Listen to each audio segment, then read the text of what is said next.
The moment I caught sight of my own hand glinting, my heart started pounding. Beneath my sheer sleeves, the ring was shining through the mesh, changing shape with the light. It flickered in an irregular way I had never seen before. Are you really the ring I've worn every single day?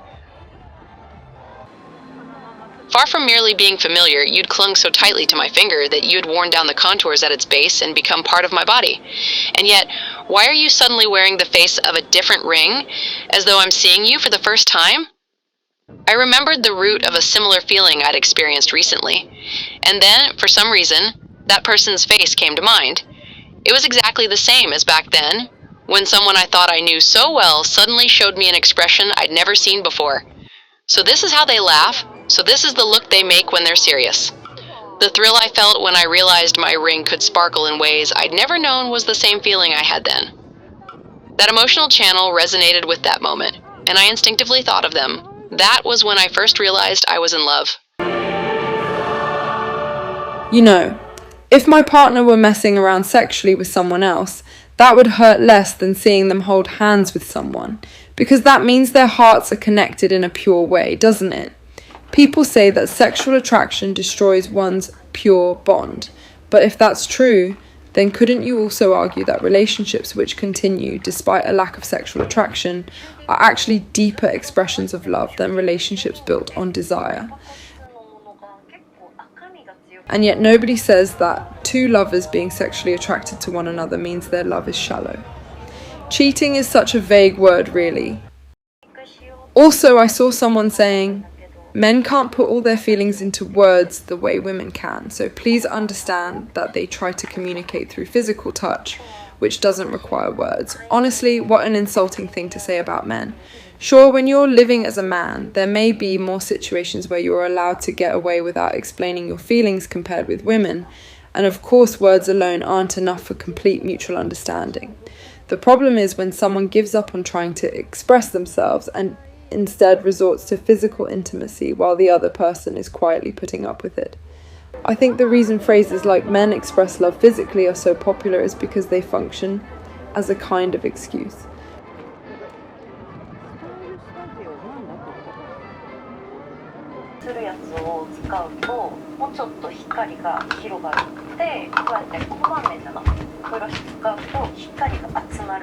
By the way, when most people talk about sex, they mean a man penetrating someone and reaching his own finish line. That may well be a sexual act, but I wouldn't call that eroticism.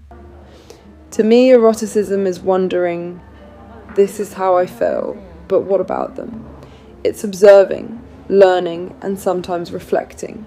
Without that process, is sex even enjoyable? If you don't keep asking, this is what I think, what are they feeling? Then what remains is nothing more than emptiness crashing into emptiness.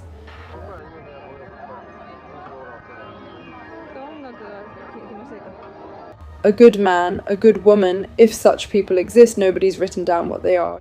People with lots of romantic experience tend to get labelled as good men or good women, but doesn't that often just mean they're good at pushing and pulling, manipulating others without them noticing, and keeping the upper hand in relationships? Is that really sincerity?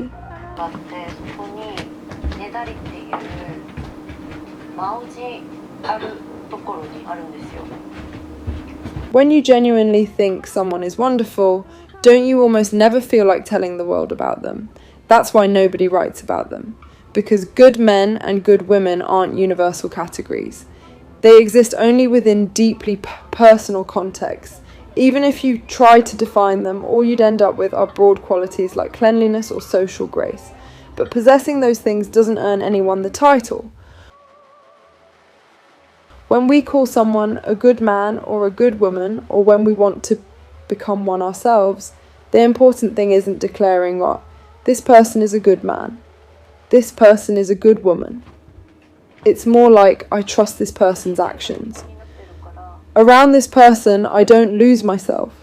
Or perhaps, I feel that the version of myself that exists with this person is my true self, and I like that self. That's all we're really talking about. You're looking for someone who makes you feel that way, and if possible, you'd like to become that sort of person for someone you love. Even if I reject them, they won't diminish my worth. We may change one another, but we can talk things through without trying to control each other. Talking about those kinds of relationships is far more accurate. The real good man or good woman isn't described anywhere. Not the one who's right for you anyway.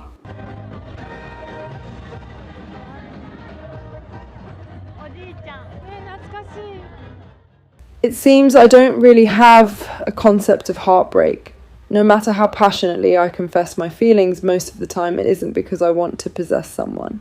So even if they say, I can't go out with you, I haven't actually lost anything.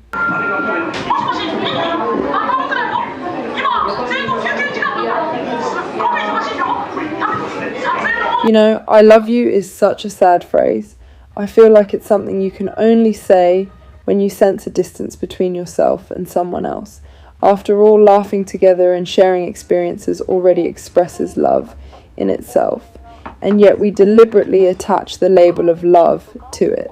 There's loneliness in thinking, maybe I have to say it out loud or they won't know. And there's also a quiet acceptance that your world and theirs aren't the same. No matter how close you become, you can never actually become the other person.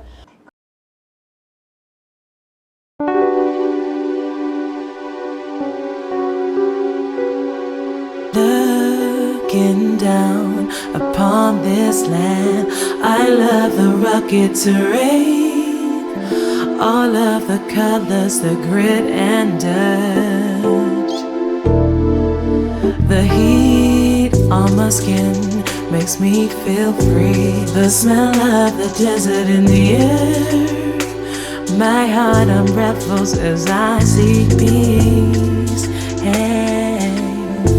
I love the scarring of the earth, I love the way the land gets burned. I never thought that I could connect with this energy, of there ever being anything but you and me. I feel a warmth that is engulfing me so fully. I'm overwhelmed by its beauty, its entirety. Yeah.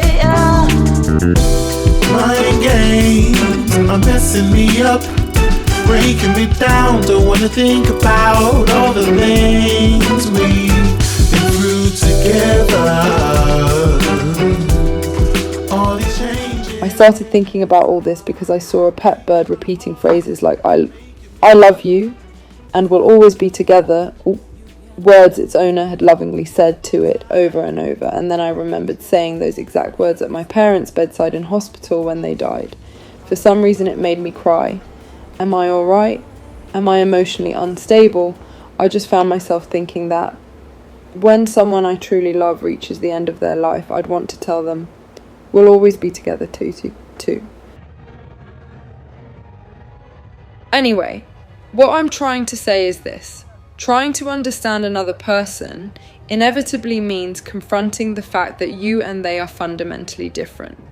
Because the more deeply you try to understand someone, the clearer it becomes that even through empathy, two people's experiences and emotions can never completely overlap. Maybe the reason we stay interested in one another isn't simply distance itself. Maybe eroticism, intimacy, and fascination arise from the combination of two things. The feeling that we've come incredibly close, and the knowledge that some distance will always remain.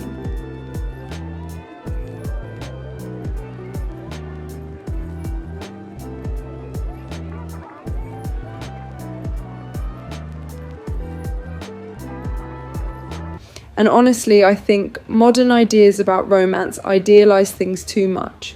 People want relationships that are effortless from the beginning, where nobody has to explain themselves and nobody gets hurt. I'm looking for someone whose values match mine. Sounds mature and peaceful, but sometimes I wonder whether people simply don't want their own comfortable little world disturbed.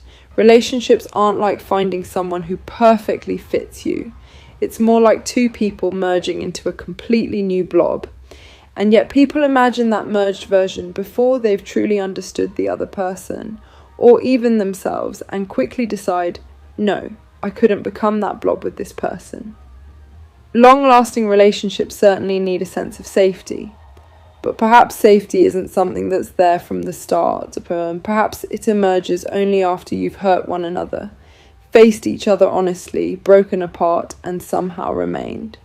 Or maybe it's about whether you care for someone enough not to fear the ways they might change you.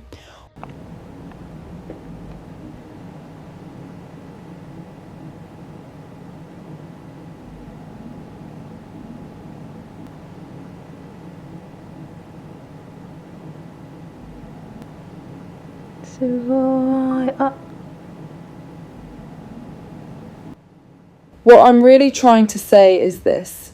Thinking seriously about romance eventually leads you to think about everything beyond romance as well. The same is true of anything.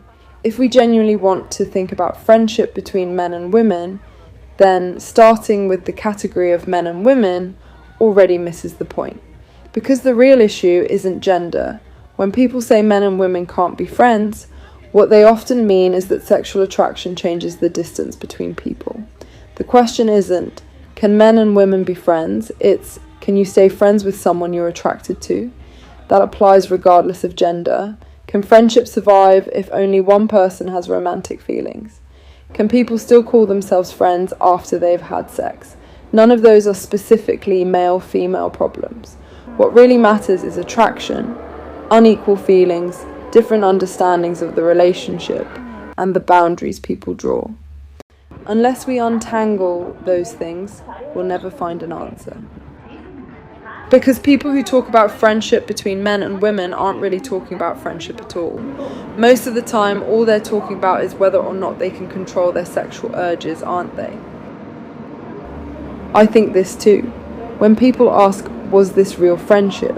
What they're actually seeking isn't a definition of friendship. People drift apart for all sorts of reasons. Maybe they stopped gaming together, maybe one of them changed jobs, maybe their hobbies changed, maybe they stopped sleeping together. All of those situations amount to the same thing. They stopped seeing each other. But that doesn't necessarily mean the friendship was fake. When people say, if you stop seeing someone once the physical relationship ends, then you were never really friends and they're not actually defining friendship. They're simply choosing to interpret the ending by saying, then I suppose it wasn't friendship after all.